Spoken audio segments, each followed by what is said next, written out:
Hi, I'm Joseph Riley. I'm the product owner for Common Components and Services here at Broadcom. I'm going to refer to Common Components and Services as Common Services throughout this presentation. This presentation is going to show you how to generate and submit your Broadcom SCRT reports. First up, what are the prerequisites? You want to get the latest SCRT version. SCRT stands for Subcapacity Reporting Tool. It's a free utility from IBM. I have a link here in the presentation on where you can get the latest information on where to download it. So let's take a look at that. It's a PDF document, and it has links to the 3 places you can run the SCRT. So you want to download it depending on where you want to run it. The latest version at the time of this presentation is 29. So you want to run version 29. Now, if you page down, you'll see they have details about every release they've put out. It doesn't really matter if you run 29.1.1 or 29.1.0, but you want to run one of the 29 releases. You don't want to run 28 or anything earlier. And then, like I said, it's easily downloadable, so you're able to get the latest version, no problem. If you're new to the SCRT, you also want to get a hold of the IBM SCRT User's Guide. In particular, you want to read parts 1 and 2. Part 1 covers the concepts of the SCRT, and part 2 tells you how to use it. Even if you're an experienced user, you may want to take a look at Chapter 22. That is on reporting for independent software vendor programs, or ISVs. Broadcom is such an ISV, and that's what we're going to produce today is a Broadcom ISV report. Next, you're going to want to collect all your SMF 70 and 89 records on all your machines that you're reporting on. And that should cover the reporting period, which is typically a month long. It's not aligned exactly on the month. The SCRT reporting period starts the second day of the month and ends at the end of the first day of the subsequent month. So you want to collect those records. SMF 70 records contain CPU usage information, and those are produced by RMF, or if you don't have RMF, you can, if you have BMC CMF, that produces the same records. And the 89 records are used to show which products are running on which LPAR, and those are called product registrations. VSE produces not SMF records, but something called an SCRT 89 records. So that is also the SCRT will take as input. And ZVM itself does not produce any records that are consumed by the SCRT. However, if you're hosting either ZOS or ZVM on an LPAR running ZVM, those should be reported on, and they can produce the prerequisite 70 SMF or SCRT 89 records, depending if you're running ZOS or ZVSE. So a quick graphic on how the SCRT works. Again, as input, it takes SMF 89 and 70 records. It's a Java program. Most customers run it on a ZOS. Common Services ships JCL that you can use to run and create your Broadcom SCRT report. Now, by default, the SCRT will create what we're calling an IBM SCRT report. That will list all the products, IBM products that you're using. However, with the addition of a file called the ISV product catalog, which along with the JCL is supplied by your common services, by our common services, the existence of this additional input will trigger the SCRT to create what's known as an ISV SCRT report, or in our case, the Broadcom ISV SCRT report. The main difference between the IBM and the ISV report is what the products are listed. IBM will list only IBM products, and the ISV will list only the ISV's products, or in our case, the Broadcom products. The one exception to that is it will always list the ZOS as a product. So how do our products, Broadcom products, get registered so they show up on an SMF 89 record? So every product, every mainframe product from CA1 to XCOM and everything in between makes a call during startup, when the product's starting up, to a common service called Licensing Management Program, LMP. and that's actually encapsulated in a load module called CAS9FLAM. And that load module needs to be deployed to all the LPARs in order, one, for licensing to work, but you also want to get the latest in order to get the most accurate product listing in your SCRT report. So when this gets control, it will do the license check, which is what it was originally written for, but what we've done is we've overloaded it such that it will register the product with what's known as the IBM registration service, and by calling this IFA-EDREG macro, and that's what gets the product data written to an SMF89 record on the SMF interval. So in order to make sure that your product listing is as accurate as possible, and I keep talking about the accuracy, it's because it will list all the products you're using plus the version and possibly some feature information. Now, the version information, when we first released our first support of the ISV SCRT, sometimes some products were missing version information. So in order, and the products themselves would have to make a change in order to pass that version along on the license check call. In addition, a lot of our products have are using what's known as a level set PTF, which actually increments the version string, not the version, the last part of the version string, that third modification level part. And so if you want to put those product fixes on that improve the accuracy of your report, the way you can find all those fixes is by using an SMPE construct called FixCat, or fix category. And in particular, the fix category you want to use is ca.function.scrt.reporting. That will give you a list of PTFs that across the mainframe portfolio from all the products, and those PTFs will enhance the accuracy of your SCRT reporting. In addition, you want to get the latest common service fixes, and those you can find in two solutions, what we call an upgrade solution. These will take you directly to the solutions. These numbers will never change. The upgrade solution is meant to have the numbers stay the same, so you can find this in our doc, and we don't have to constantly refresh it if we change something. But the text of the solution does change, and we'll have the latest information. So let's take a look at one of these.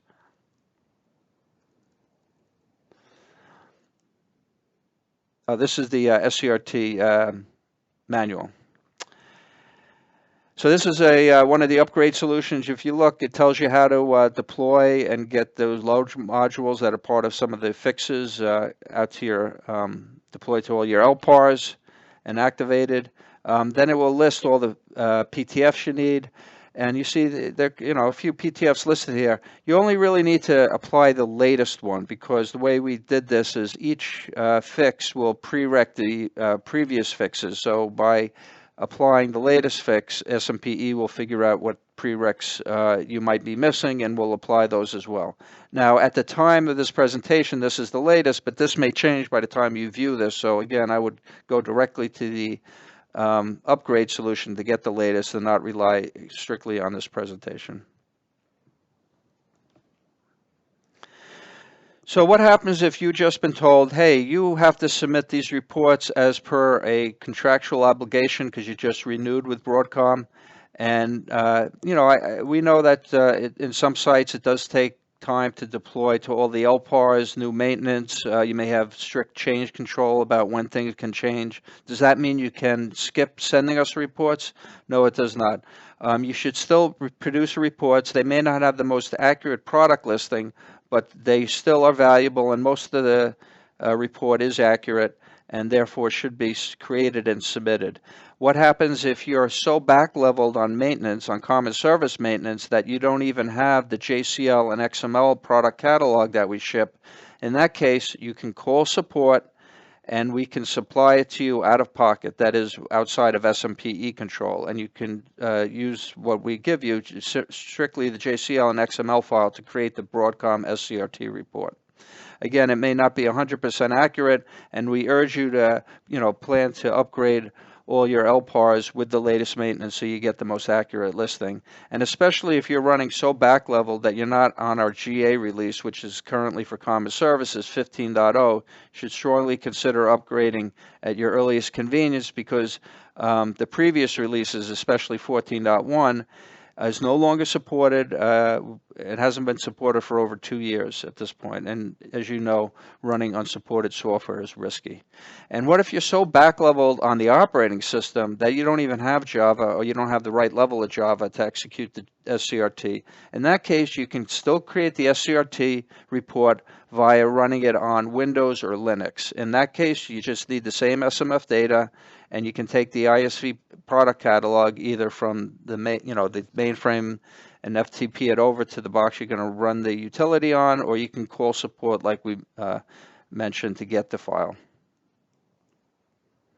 So now that you have the prerequisites, what's the next step? Generating the report. I'm going to talk about creating the report on ZOS using JCL. So first up is an article in our Common Services doc that goes through all the steps you need to do in order to create it. Let me take a quick look at that. So if you go to the Common Component and Services doc set 15.0, our latest release, if you search for SCRT, this will be the first hit, this article, and you should definitely take a look at that. And I'll talk about what you need to do. Again, we ship JCL as part of Common Services. It's in the data set that ends CAW0JCL. The member is CAI SCRT. And the XML file, which is referred to in the JCL, is in another data set, which ends CAW0OPTV, and that member is CAS9 SCRT. Again, this is shipped with Common Services. So what you're going to want to do is make a copy of the JCL and then alter it for your installation preferences. You're going to point to Java libraries. You're going to point to the latest SCRT that you've gotten and downloaded and installed on ZOS, and you're going to point to the XML file that's shipped with Common Services, and then you may want to alter the output.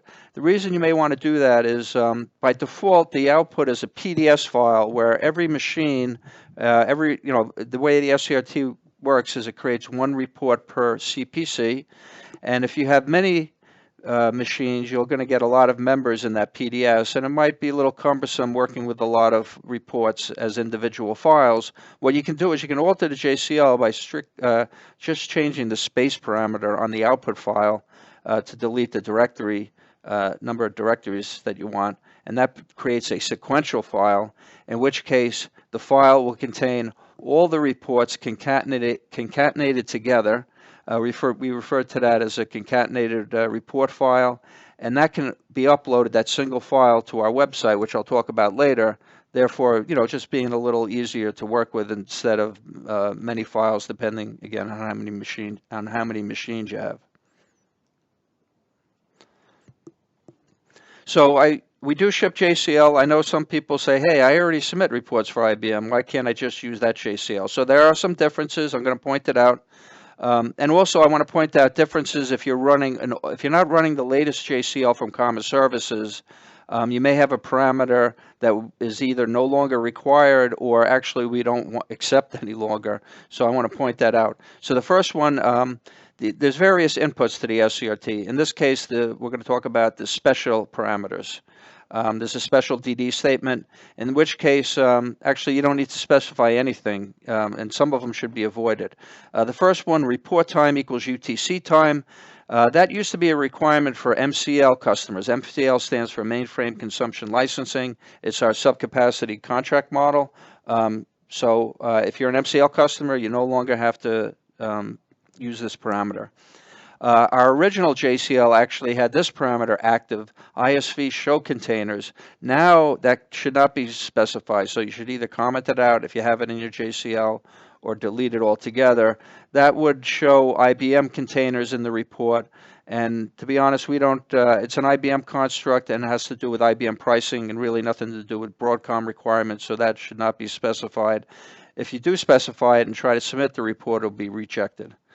And finally, any IBM pricing algorithm statements must not be specified. The most common we see is country multiplex pricing, or CMP.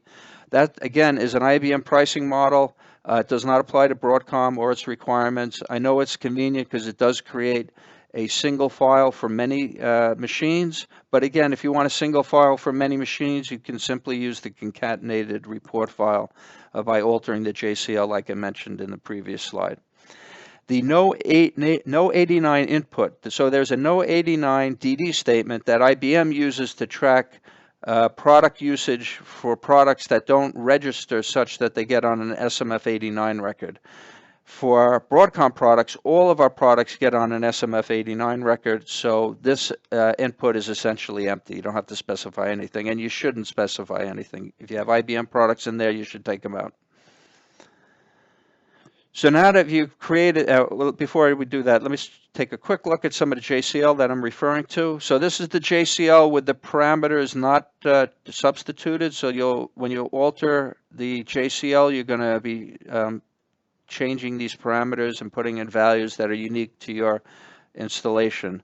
The JCL does have quite a lot of comments that tell you what the prereqs are, and then it will instruct you on what to change. Mainly change the job card, point to a Java library, the appropriate Java library. You're going to specify high-level qualifiers for the output data set, for the SMF data that you've collected, and then also to the common service library that contains the XML product catalog. That's referred to in the JCL from the ISV lib DD statement. The existence of this DD statement and a valid XML file will trigger the SCRT to create the ISV report. So if we go down and look at the JCL, first step here just deletes the output. So if you had run it previously, it'll delete it and recreate it later. And this part here invokes the JVM, and in particular, if we look right over here is where we're going to substitute or point out where you've installed your version or the latest version of the SCRT. If we go down further, this output data set is by default a PDS, and that'll create a member per report that's generated by this run of the SCRT. And you can create multiple reports. It all depends on what's in the SMF data. And then this SMF DD statement points to the SMF data that you've collected. And then the ISV lib points to the XML file. So here you need to know what your high-level qualifier is for where you've installed common services. So let's take a look at the PARMS input. This is standard input. You should, if you've done an IBM report, it'll look familiar to you. Most of the input is the same, except with one notable exception. So first up is the customer name. You're going to put your company name there. Next is customer number. So here, this is important. You got to put a Broadcom support site ID here. Do not use your IBM number. Use a Broadcom support site ID. If you have multiple Broadcom support site IDs, either one should work, or any of them should work. But again, if you submit a report without the proper customer number, it'll get rejected when you submit it.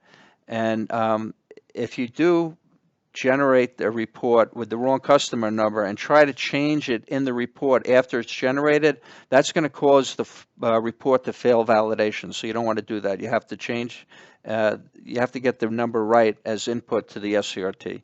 And then your contact name, email, and phone number. And then that's it for the standard PARMs.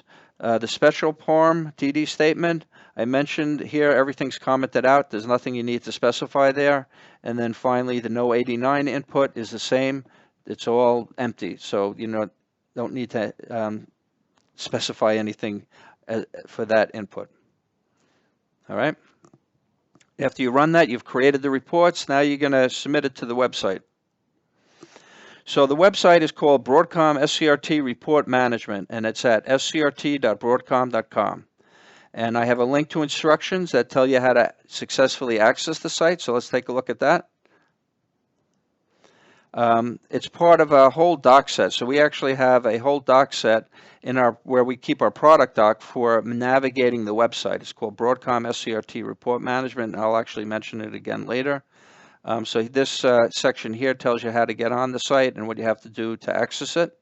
So let's take a little bit of a detailed look at that.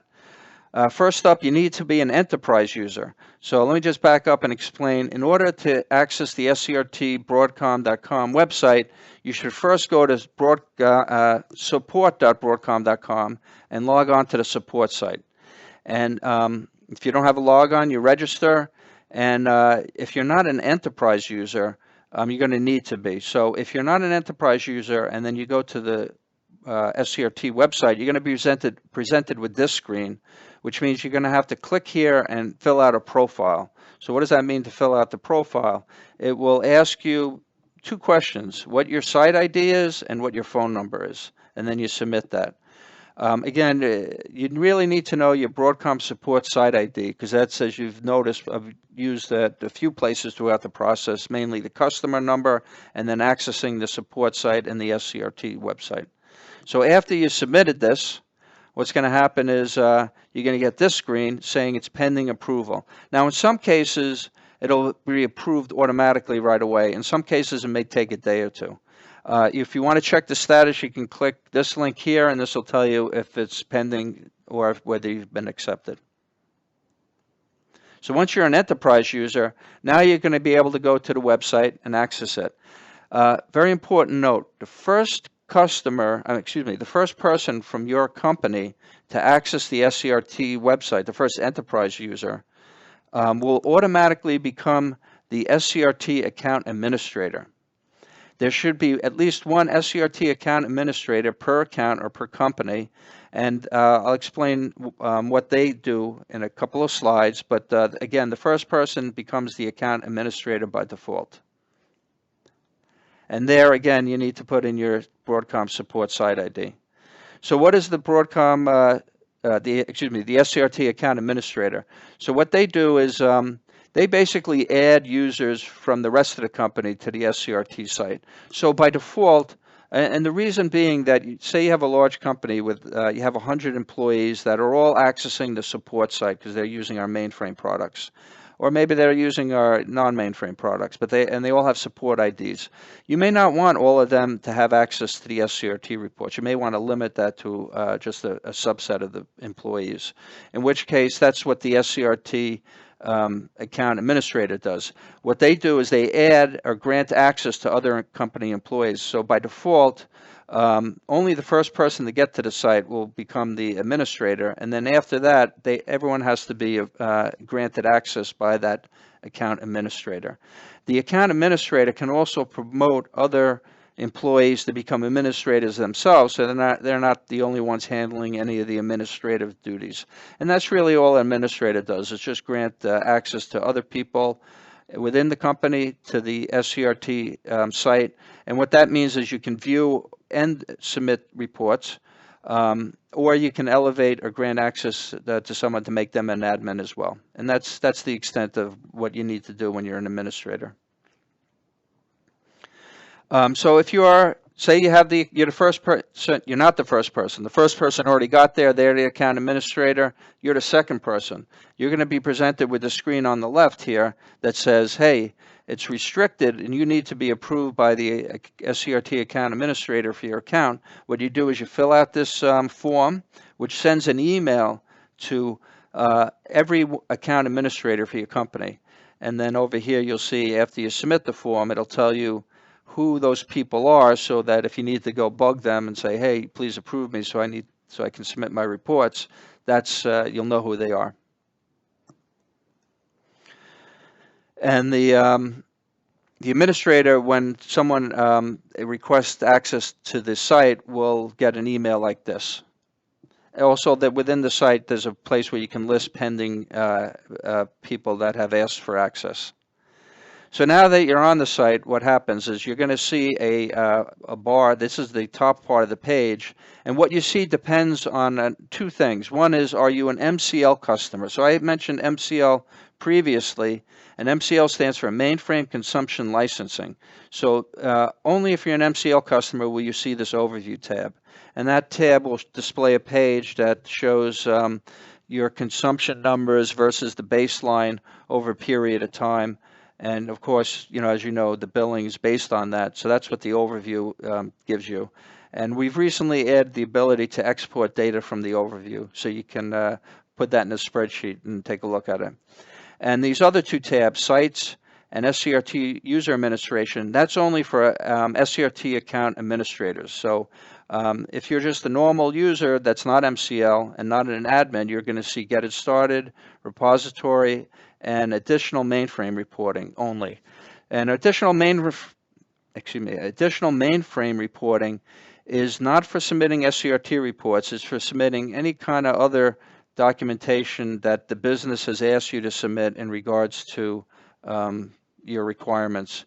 And that could be anything from a text file to another type of spreadsheet. So again, but the most important thing is don't try to submit your SCRT reports to this tab.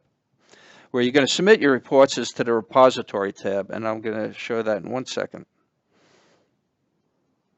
So this is the Repository tab. You'll have some instructions here, and then there's a button down here. All you need to do is click this, and it will allow you to upload one file at a time. So again, it's for convenience sake, you may want to really consider creating that concatenated report file, especially if you have multiple machines and multiple reports to submit. Finally, I just want to point out we do have extensive documentation. First up was the documentation that I mentioned earlier. Let's take another look at that. Here it is. It's where all our other doc is. It's actually categorized under Intelligent Operations, so you'll find the whole doc set about the website. And then if you go actually on the site itself, there's a Getting Started tab that you can go to. And this has information, a lot of links to other things, and then also there's an FAQ. So if you click the help question up here, that'll bring you to FAQ, and then there's a link back to the other doc, and also you'll be able to see the messages. So we have plenty of doc that should help you navigate the system and use it. So if you do happen to run into any problem, or you have a question that wasn't answered in this presentation, please contact technical support. We have an excellent technical support staff, and they're well versed with helping customers generate the reports and submit them. So they're, it's like opening an issue with any other product. Just contact them, and they'll get right on and help you out. So what are the two most common problems that we see I want to mention? It has to do with what we call validation errors. So the background behind this is that after you create a report, you're not supposed to alter it in any way, except for what they call a placeholder field. So if the SCRT is pretty smart, what it does is when you run it, it calculates if you're missing data, either from an LPAR or from an entire machine. And it'll put that information in two sections, the H4 and the H6 sections.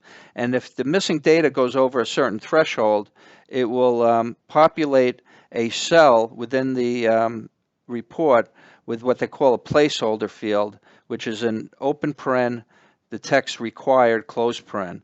What you're supposed to do is replace that placeholder text with a justification of why you're missing the data. And if you don't replace those placeholder fields, when you upload the report, it'll still upload, we'll still accept it, but you'll get a warning saying, hey, you should replace the required field with a justification. IBM has a similar requirement, so this is really nothing different. But you have to be careful when you alter the report, because if you open it in Excel and change it in the cell in Excel and then save or export it, not only does it change the cell, but it changes the report in such a way that it fails validation. And how we validate the report is IBM has given us a special utility. They give all the ISVs a utility that we can use to make sure the report wasn't changed after it was created. And most of the time, this again is changed inadvertently, mainly by opening a file in Excel and saving it or exporting it from Excel. So I myself open reports all the time in Excel. I just remember not to save it when I'm done with it, because normally you change the column lengths so it's more readable. The second most common problem affects our European customers, or some of them, and has to do with code pages. If you edit the JCL with a 3270 emulator that doesn't use code page IBM 037 or IBM-500, that may cause a validation error. You can still do it, but what you should do is refer to this knowledge document, because you're going to have to specify an extra parameter on your JVM call to the SCRT, so that basically the code page that the JCL was edited in needs to be, you need to run the JVM with the same code page, and then also you have to be careful transferring the file, because if it undergoes a transformation, some characters could get garbled, and that causes the report to fail validation. So let's just take a quick look at that knowledge document, which is here, and this has all the details about the problem and how to correct it. And I did want to point out the contact support. I have the link in the presentation, and again, you can open a case over here to the right. So that's it. I hope that this was an informative video, and that it helps you get the prereqs, helps you generate the report, and finally submit it. Again, if you have any problems or questions, please contact support. Really, they're the experts at this stuff, and they're the best people that can help you. Thank you.